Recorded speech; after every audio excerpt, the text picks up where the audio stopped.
नमस्कार। आपको पहली वार्ता धर्म यात्रा के दौरान आज लिए चलते हैं बद्री धाम। जी हाँ, 4 धामों में से महत्वपूर्ण बद्री विशाल बद्रीनाथ के हम आज आपको दर्शन करवाएंगे और बताएंगे कि बद्री धाम बद्री विशाल जी की स्थापना कैसे हुई और बद्री धाम का यहाँ पे क्या महत्ता है, यहाँ दर्शन करने से आपको क्या लाभ मिलेंगे और किस तरह यहाँ पे आपको तमाम चीज़ों से, तमाम बंधनों से, तमाम परेशानियों से मुक्ति मिलेगी। बद्रीनाथ में दर्शन करने मात्र से 10,000 मंत्र के जाप का फल प्राप्त होता है। बद्री धाम को लेकर एक कथा मिलती है। धर्म के 2 पुत्र थे, नर और नारायण। ये दोनों ही धर्म के प्रचार प्रसार के लिए अपना आश्रम स्थापित करना चाहते थे। इसके लिए पवित्र स्थान की तलाश में थे।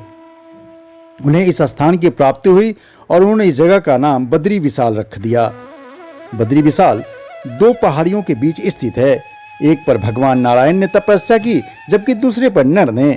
नारायण ने द्वापर युग में कृष्ण के रूप में अवतार लिया, वहीं नर ने अर्जुन के रूप में अवतार लिया। जी हाँ, पांडवों ने यही पिंडदान किया था। मान्यता के अनुसार बद्रीनाथ धाम में ही पांडवों ने अपने पितरों का पिंडदान किया था। यही वजह है कि आज भी बद्रीनाथ के ब्रह्म कपाल क्षेत्र में दूर दूर से लोग पितरों का पिंड दान करने आते हैं। कहा जाता है कि बद्रीनाथ के दर्शन ही नहीं बल्कि स्मरण मात्र से ही मनुष्य का कल्याण हो जाता है। कथा यह भी है कि यहीं पर भगवान विष्णु को ब्रह्म कपाल के पास ब्रह्म हत्या के पाप से मुक्ति मिली थी।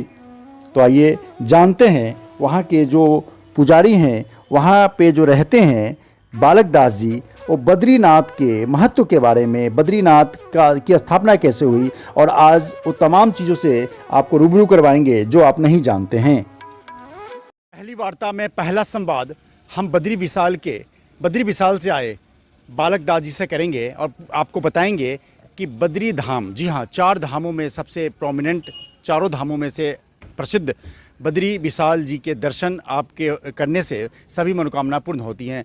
हमारे साथ बालक दास जी हैं जो प्रयागराज की धरती पर, बालक योगेश्वर दास जी हैं जो प्रयागराज की धरती पर बद्रीनाथ से आए हैं। नमस्कार महन जी, ये बताइए कि बद्री विशाल जी जो वहाँ आपके पास मौजूद हैं उनके बारे में दर्शकों को बताइए कि आखिर पे उनकी क्या मतलब, कैसे वहाँ पे क्या दर्शन करने से, और वहाँ के बारे में ज़रा महत्व बताइए।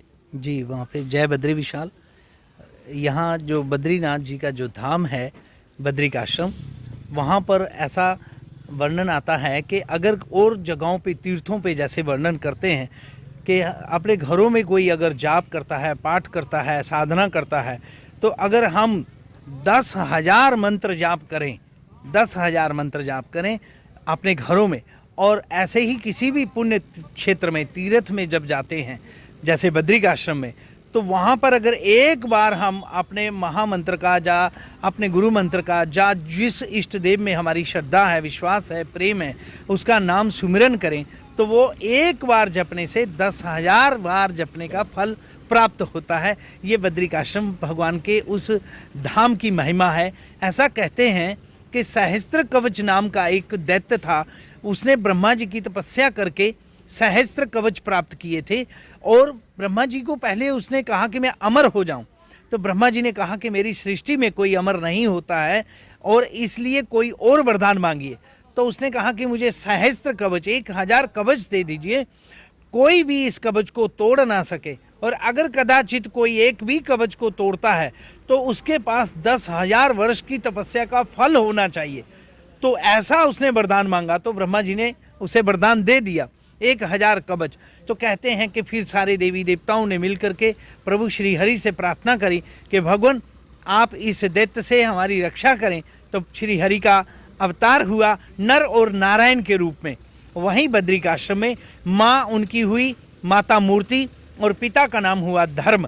ऐसे ही धर्म के यहाँ पर नर नारायण भगवान का अवतार हुआ, और भगवान बद्री का आश्रम में जब वहाँ प्रकट हुए तो दोनों ने, भाइयों ने मिल कर के तपस्या शुरू की। तपस्या इस प्रकार से की कि एक बैठेगा और दूसरा उसकी सुरक्षा की व्यवस्था में लगा रहेगा कि कोई आ ना जाए, वो व्यवस्था बनी रहे। तो ऐसे ही एक एक करके जब एक तपस्या करने लगा तो दूसरा फिर उनकी रक्षा करता था। तो 24 घंटे के बाद श्री हरि उठ रहे हैं और उसके साथ सहस्त्र कवच के साथ युद्ध करते हैं। ऐसे ही क्रमशः बारंबार उसके सारे कवच तोड़ दिए गए और एक कवच उसका रह गया। तो कहते हैं कि वो सूर्य भगवान के पास जाके शरणागति ली। तो शरणागति लेने के बाद श्री हरि ने भगवान सूर्य को कहा कि आप इसे अपनी शरण में मत रखिए, ये दुष्ट है, हम देव कार्य के लिए आए हैं। तो तब कहते हैं कि सूर्य भगवान ने प्रार्थना करी कि हे भगवान, आप ही का आदेश है कि जो शरणागति में आ जाए उसकी रक्षा करनी है, आप मुझे आदेश दें कि मैं क्या करूं। तब श्री हरि ने कहा इसे बालक बना दो। तो वही बालक माँ कुंती के यहाँ सूर्य भगवान ने दिया जो करण हुआ, और वही वो कवच कुंडल के साथ पैदा हुआ। और वही वहाँ पर नर और नारायण, भगवान श्री हरि, भगवान श्री कृष्ण और अर्जुन, वो नर और नारायण के रूप में इसी धरा पे फिर प्रकट होकर उसको वध किया।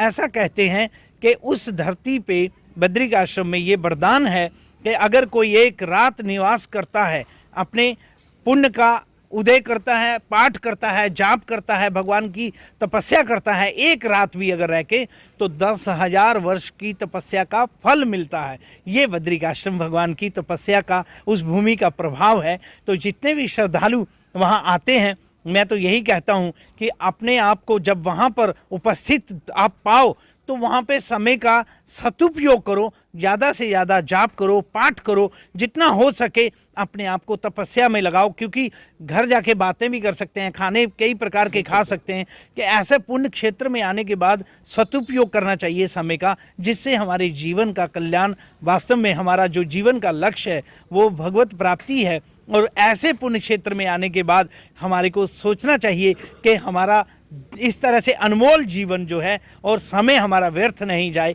बस बद्रिक आश्रम भगवान की कृपा से वहाँ पर जब हम पहुँचें तो अपने आप को धन्य माने और अपना समय का सदुपयोग करें। यही विचार के साथ आगे आप यही सोचें कि हमारा जीवन सफल हुआ। जय बद्री विशाल। बिल्कुल, जिस तरीके से बालक योगेश्वर दत्त जी ने संत यूं ही नहीं होते, प्रख्यात विद्वान यूं ही नहीं होते, आप एक क्षण में कह देते हैं कि संत महात्मा महंत बनने में, सच बताऊं, बनने में वो खून की तपस्या, वो शरीर की तपस्या, वो अन्न की तपस्या, वो बुद्धि की तपस्या इतनी कड़ी होती है। आपने योगेश्वर दत्त जी को सुना तो आपको आभास हुआ होगा कि अगर आप बद्री धाम जा चुके हैं, लेकिन इतनी जानकारी, डंके की चोट पे कहता हूँ कि इतनी जानकारी कि बद्री विशाल जी वहाँ क्यों मौजूद हैं, कर्ण का अवतरण कैसे हुआ, कर्ण का वध क्यों हुआ, इन तमाम चीज़ों से मैं तो कम से कम नाकाफ़ी था, लेकिन मुझे मालूम है कि आप भी वाकिफ़ नहीं होंगे। संत शिरोमणि को नमस्कार करते हुए, बद्री विशाल को नमस्कार करते हुए, और धर्म की नगरी, पुण्य की नगरी प्रयागराज से मैं विभूति रस्तोगी, रोजाना खबर के लिए।